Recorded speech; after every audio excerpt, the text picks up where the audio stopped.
بسم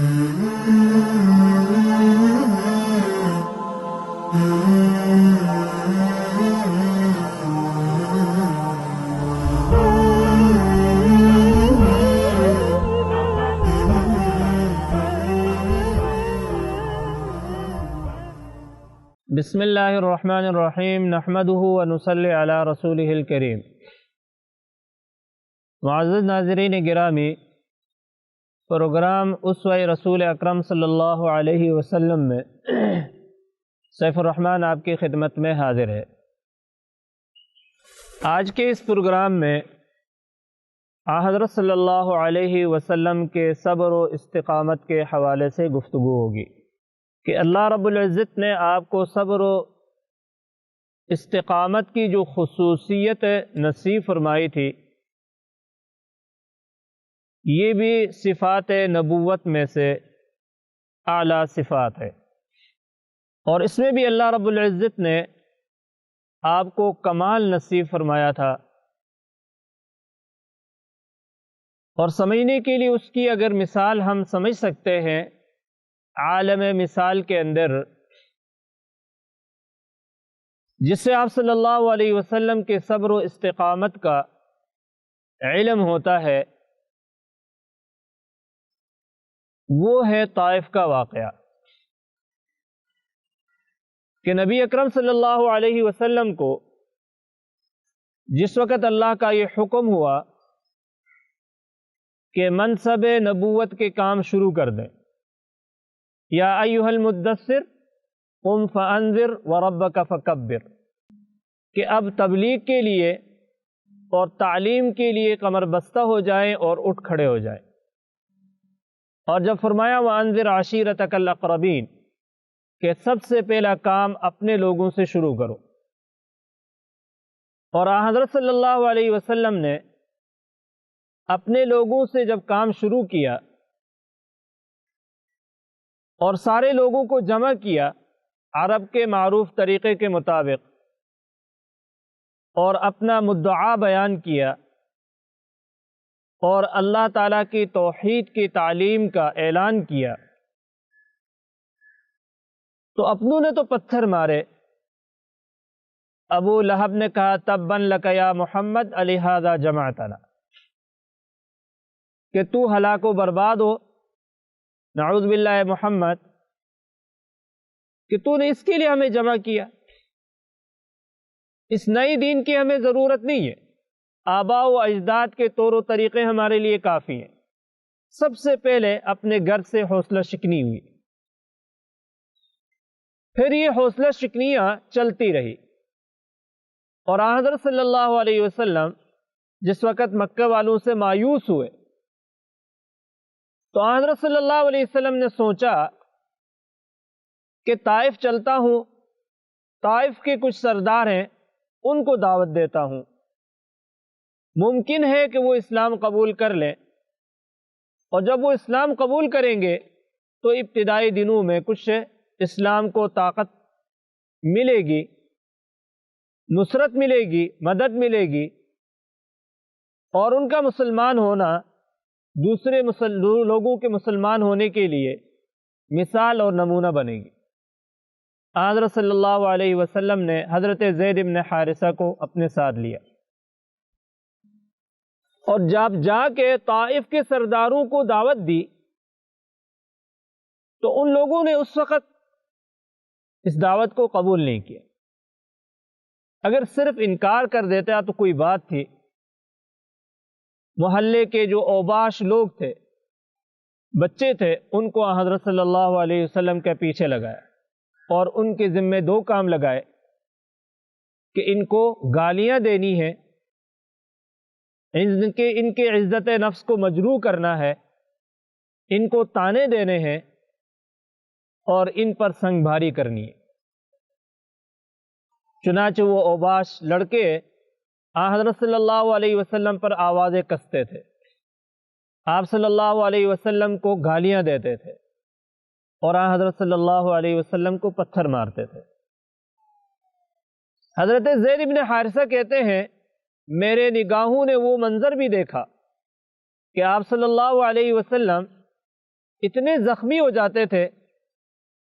کہ آپ صلی اللہ علیہ وسلم کے قدم مبارک کے خون سے حضرت صلی اللہ علیہ وسلم کے نالین مبارک بھر جاتے تھے،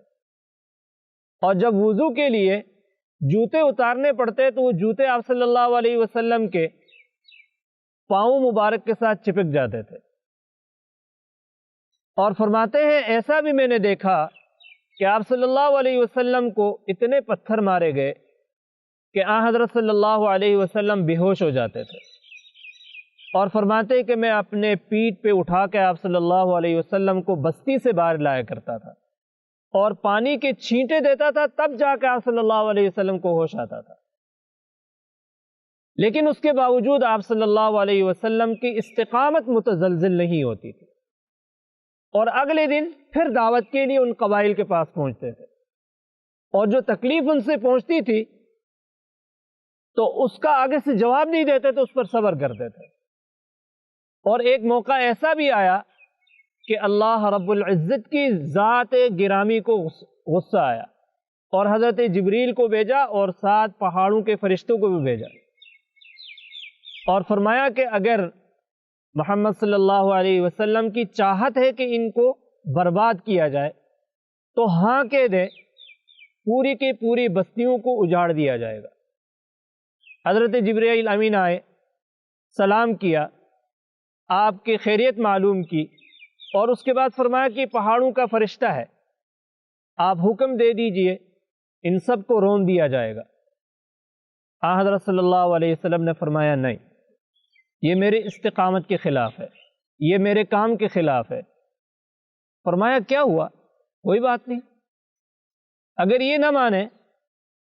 تو مجھے میرے اللہ سے امید ہے کہ ان کی نسل، آنے والی نسلیں ضرور میرے دین کو قبول کریں گی۔ تو انسان کو بے صبرا نہیں ہونے چاہیے، استقامت کو نہیں چھوڑنے چاہیے۔ اور اس کے بعد آپ صلی اللہ علیہ وسلم نے اس موقع پر ایک عجیب مناجات کی اللہ پاک سے، اور ان کے الفاظ میں کیا ہے؟ شکوہ اپنے ذات کی ہے۔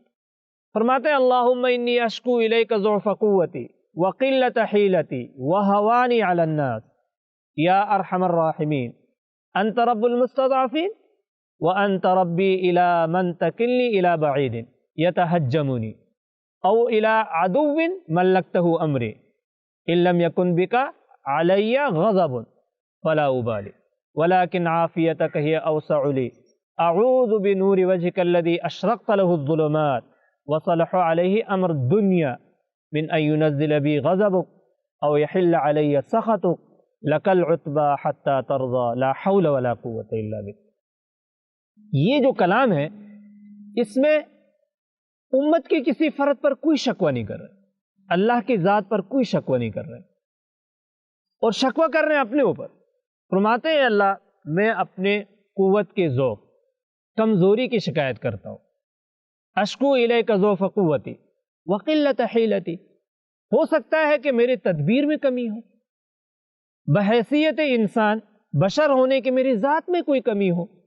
کہ جس کی وجہ سے کوئی اثر ظاہر نہیں ہو رہا ہے۔ وہوانی علی الناس، کہ بھئی لوگوں پر میری ذات کا اثر نہ ہو، اور وہی چیز شاید ان کے ایمان نہ لانے کا باعث بن رہی ہو۔ تو ان چیزوں کو، ان کمزوریوں کو میرے مالک تو ہی دور کر سکتا ہے، اس لیے تو اس سے فریاد ہے کہ بجائے اس قوم کو ہلاک کرنے کے میری ان کمزوریوں کو دور فرما دے۔ یا ارحم الراحمین انت رب المستضعفین، فرمایا کہ جو دنیا میں کمزور ہوتا ہے نا، اس کا سب سے بڑا ناصر اور مددگار آپ ہی ہیں اے اللہ، اس لیے میں تیری مدد طلب کرتا ہوں۔ وانت ربی تکلنی الی بعید یتہجمنی، یہاں کہتے ہیں یا اللہ تیرے حکم سے یہاں آیا تھا، لیکن بجائے ماننے کے ان لوگوں نے مجھ پہ ہجوم کیا، تکلیف پہنچا رہے ہیں جو آپ کے نظر میں ہے۔ اور آگے جو الفاظ ہیں اس میں آپ فرما رہے ہیں کہ اے اللہ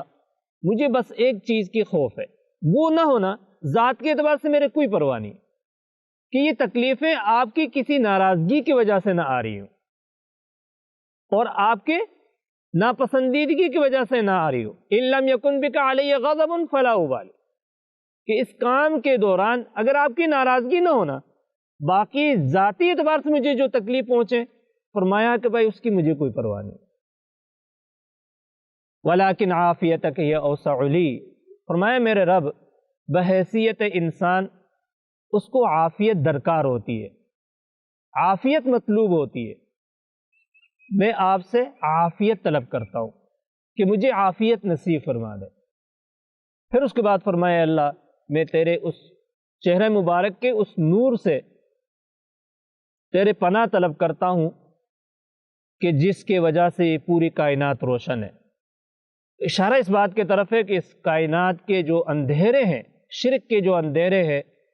گناہوں کے معصیت کے جو اندھیرے ہیں،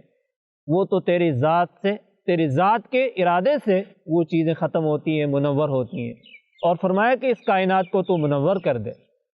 اپنے نور سے منور کر دے، اپنے علم سے منور کر دے۔ تو دیکھیں اس دعا کے اندر بھی آپ صلی اللہ علیہ وسلم نے اپنے ذات کے ضعف کی کیا کی؟ شکوہ کیا، قوم کے حوالے سے نہیں کیا۔ یہ آپ صلی اللہ علیہ وسلم کی استقامت ہے کہ آپ صلی اللہ علیہ وسلم نے استقامت کو نہیں چھوڑا۔ اور یہ بات یاد رکھیں میرے معزز ناظرین گرامی کہ نبی پاک صلی اللہ علیہ وسلم کی استقامت کو اپنانے والا دنیا میں کبھی ناکام ہو یہ ممکن ہی نہیں ہے۔ اور اس کو ذرا آزما کے دیکھیں، اپنے قوم میں، اپنے برادری میں، اپنے محلے میں، اپنے معاشرے میں، آپ کو پتہ چل جائے گا کہ انسان معزز کیسے بنتا ہے۔ اللہ تعالی ہم سب کو عمل کرنے کی توفیق نصیب فرمائے۔